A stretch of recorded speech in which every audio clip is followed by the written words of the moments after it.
Ô, meus queridos, sabe aquele sonho de ter uma casa na praia? Esquece, não dá, é impossível. Olha, eu não sei o que aconteceu. Jesus disse que nós não podemos construir a nossa casa sobre a areia. Não vai dar! Porque se você vai construir uma casa assim de frente para o mar, tem areia, não tem como, tem areia. É mesmo, é? Não dá para construir uma casa sob a areia, porque quando vier a tempestade, diz a Bíblia, quando vier a tempestade, o vento, ela não vai resistir.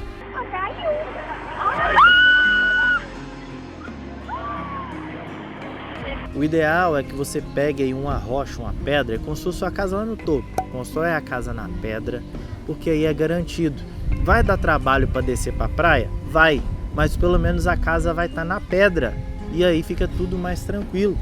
Porque a Bíblia diz para nós construirmos a nossa casa sobre a pedra. E a minha grande preocupação é a minha casa, mesmo o lugar que eu moro com a minha esposa, lá foi construído sobre a terra. Reprovado!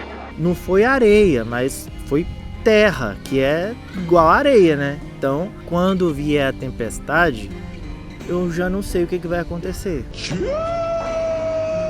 Mas vem cá, será que é isso mesmo? Será que na aula de engenharia que Jesus estava dando ali, ele estava falando que a gente tem que procurar uma pedra e construir uma casa em cima dela? Não. Vamos ver aqui agora na nossa série É Isso Mesmo? Para a gente descobrir o que a Bíblia diz sobre essa questão tão importante. Vamos lá.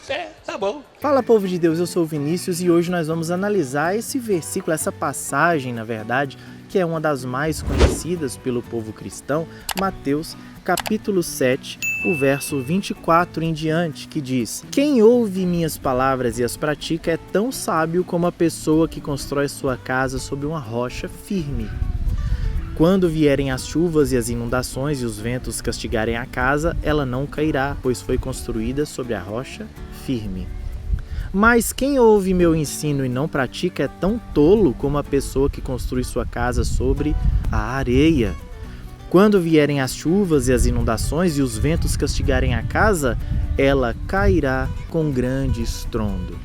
Se você é como eu, quando você ouve essas ilustrações de Jesus, e ele utiliza muitas coisas do dia a dia, ele fala de colheita, ele fala de pescaria, e aqui ele está falando de construção de casa para dar exemplo do reino de Deus. E ele diz que aquele que constrói a sua casa na rocha é muito mais inteligente do que o que constrói a sua casa na areia. E na minha cabeça eu fico imaginando alguém pegando uma pedra, né, uma pedra que já está no chão assim, ou indo até uma pedra e construindo a sua casa lá em cima. Do outro lado eu vejo uma pessoa tola chegando na areia e construindo a casa dela na areia, tentando cavar areia é muito ruim, né, que você cava o buraco, a areia volta e a pessoa tentando construir ali, e quando constrói, vem a água e lava aquela areia também, e aí acabou, a casa cai, é tipo um castelinho na areia, não vai durar muito tempo. Na minha cabeça, por muito tempo, eu imaginei dessa forma, não sei como você imagina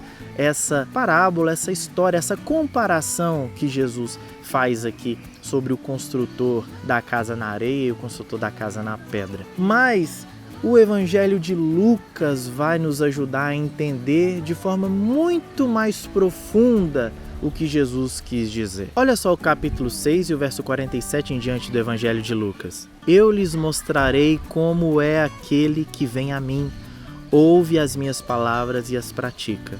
Ele é como a pessoa que está construindo uma casa e que cava fundo e coloca os alicerces em rocha firme. Quando a água das enchentes sobe e bate contra aquela casa, ela permanece firme, pois foi bem construída. Mas quem não ouve e não obedece é como a pessoa que constrói uma casa sob o chão sem alicerces.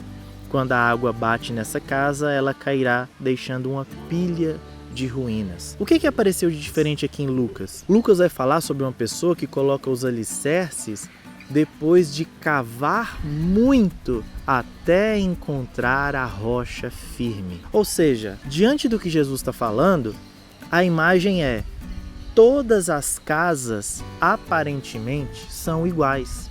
tanto a casa que foi construída na areia quanto a casa que foi construída na rocha, elas parecem iguais. O que muda é que para se construir uma, houve muita escavação até encontrar um alicerce firme, e para se construir a outra não houve tanta escavação assim, ela foi construída ali na superficialidade do terreno. As duas casas podem ter sido construídas sobre a areia. Por exemplo, na beira da praia você constrói uma casa sobre a areia. A diferença é o quanto você cavou nessa areia até encontrar a rocha firme.